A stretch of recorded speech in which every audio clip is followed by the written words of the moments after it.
नमस्कार, प्रतिवाद रेसिपीमध्ये तुमच्या सर्वांचे स्वागत आहे। टिफिनसाठी आणि नाश्त्यासाठी रोज रोज काय बनवायचं हा प्रश्न माझ्यासारखाच तुम्हाला देखील पडतो का? तर चला, टिफिनसाठी किंवा नाश्त्यासाठी काही वेगळं बनवायची गरज नाही। फक्त गव्हाच्या पिठाचा हा पराठा किंवा थेपला बनवा, अगदी खायला खमंग आणि रुचकर आणि करायलाही कमीत कमी वेळ आणि सकाळच्या घाई गडबडीत झटपट होणारा। अगदी तुम्ही टिफिनला सुद्धा देऊ शकता आणि नाश्त्यासुद्धा हेच खाऊ शकता। इतकं छान आणि मुलेसुद्धा आवडीने खातील आणि कमीत कमी वेळसुद्धा होतो। तर पाहू शकता आता इथे आपण काय केलेलं आहे। आता इथे मी चाळून घेतलेलं आहे गव्हाचं पीठ आणि ही लागणार आहे आपली बारीक चिरलेली स्वच्छ धुतलेली कोथिंबीर। तर सगळ्यात अगोदर आपण काय करूया, अर्धा चमचा ओवा घेऊया आणि हातावरती पुस करून घ्यायचं, म्हणजे त्याची जी चव आहे ती छान त्या पराठ्यामध्ये बसते। अर्धा चमचा पांढरे तीळ आणि अर्धा चमचा मीठ घ्यायचे, अर्धा चमचा हळद घेतली आणि अर्धा चमचा आपण इथे लाल तिखट घेतलेलं आहे आणि थोडीशी मी अजून हळद टाकते।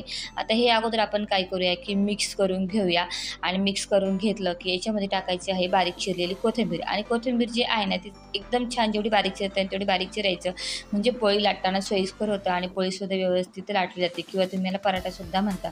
आता काय करायचं की आपल्याला थोडं थोडं पाणी ॲड करून हे मळून घ्यायचं आहे, जसं आपण चपातीसाठी किंवा रेग्युलर पराठ्यासाठी पीठ मळतो अगदी त्याचप्रमाणे। आणि मळताना मात्र हे जे आहे ना ते घट्टसर असं मळून घ्यायचं आहे। तर चला, पाहू शकता याने पोटसुद्धा भरतं, हेल्दीसुद्धा आहे आणि नाश्त्यालासुद्धा तुम्ही खाऊ शकता आणि मुलांना टिफिनसाठी सुद्धा देऊ शकता। आता पीठ मळल्यानंतर 10 मिनिटासाठी आपण याला भिजत ठेवूया। तर चला, एक 10 मिनिटं झालेले आहे आणि पीठ बघा, पाहू शकता छान असं भिजत ठेवलं होतं आणि मस्त असं हलकं फुलकं झालेलं आहे आणि छान भिजलेलं आहे। आता थोडासा तेलाचा हात घेऊया आणि पुन्हा काय करूया, व्यवस्थित असं मळून घेऊया पोळपाटावरती। तर पाहू शकता आता मळून घेतलेलं आहे। आता आपण काय करणार आहे, पीठ मळून घेतल्यानंतर ना पाहू छान असं हलकं फुलकं झालेलं आहे। आता याची आपण ना एक समान गोळे करून घेऊया, म्हणजे काय की पटापटा आपल्याला लाटायला सोयीस्कर या हेतूने।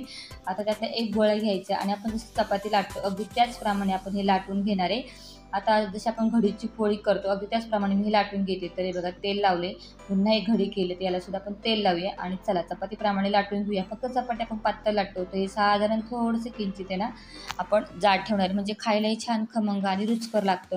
अगदी बघा, कमीत कमी साहित्यात आहे आणि झटपट होतं। तेच भाजी पोळी खायला मुलेसुद्धा कंटाळतात, तर मग हे छान असं आहे आणि काहीतरी वेगळं बनवलं की मुलेसुद्धा आवडीने खातात। तर चला, आता लाटून झाल्यानंतर ना आता आपण हे भाजून घेऊया।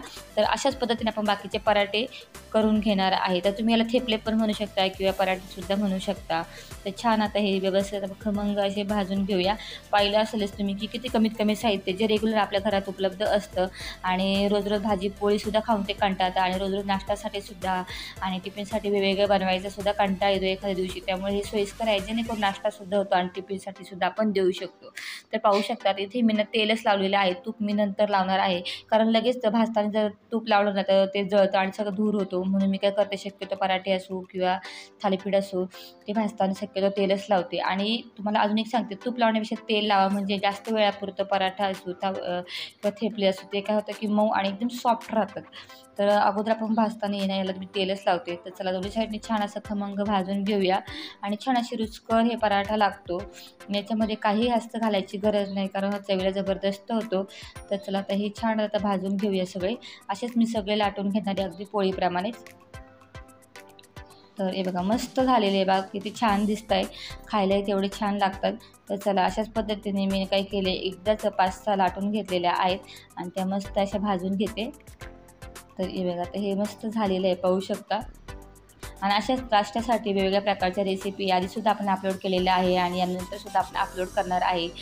त्याची लिंक ते मी डिस्क्रिप्शन बॉक्समध्ये देणार आहे, पण त्यासाठी तुम्ही चॅनल नवीन असाल, सबस्क्राईब केल्यानंतर आपल्या चॅनलला सबस्क्राईब करा। तर चला, आता आपण आहे ना चटणीसुद्धा बनवून घेऊयात। हा भाजीला शेंगदाण्याचा दाणेदार कूट घेतलेला आहे, तर याच्यामध्ये आपण अर्धा चमचे मिरची पावडर टाकूया, अर्धा चमचे हळद पावडर टाकूया आणि अर्धा चमचा टाकूया मीठ आणि 1 चमचाभर तेल टाकूया आणि हे मिक्स करून घ्या। बघा किती साधी सोपी. आता हे सर्व साहित्य रेग्युलर आपल्या घरामध्ये उपलब्ध असतं, जे आपण भाजीसाठी भाजलेल्या शेंगांचा कूट करतो त्याचंच आहे।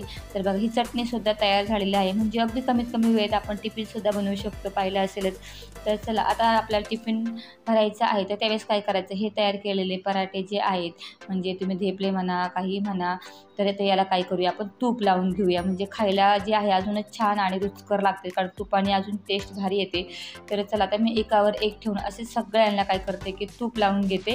आता मला टिफिनमध्ये द्यायचं आहे, कारण सकाळची शाळा असते 9ची आणि मग सकाळी खूप गडबड असते, मग काय बनवावा, रोज टिफिनला पण वेगळं नाश्त्याला पण वेगळं म्हटलं चला आज काहीतरी व्यवस्थित बनवूया, जे की हेल्दीसुद्धा आहे, झटपट होईल आणि मुलगी डब्यालासुद्धा आवर्जून आवडीने खातील. तर पाहू शकता आता हे मस्त आता आपले रोल बनवून दिलेले आहे, म्हणजे ते रोल बनवून दिले की ती सुद्धा मजेने खातात. तर चला आता आपण टिफिन भरूया. तर आपण ही शेंगदाण्याची झटपट बनवलेली चटणी आणि आता हे रोल जे आहे ते मी 2 कट केलेले आहे. एक रोल घेऊन ते आवडीने खातात. तर टिफिन आपला तयार झालेला आहे आणि नाश्त्यासाठी सुद्धा मी आज हेच बनवलं होतं. तर पाहू शकता किती सुंदर झालेलं आहे. आता हे धपाटे जे आहे तुम्ही दहीसोबत खाऊ शकता किंवा लिंबाचं लोणचं होतं माझ्याकडे, लिंबाचं लोणचं सोबत किंवा ह्या चटणीसोबत खाऊ शकता. अशाच नवीन रेसिपी पाहण्यासाठी तुम्ही चॅनल नवीन असेल सबस्क्राईब केलं तर सबस्क्राईब करा. व्हिडिओ लाईक आणि शेअर करायला मात्र विसरू नका. धन्यवाद.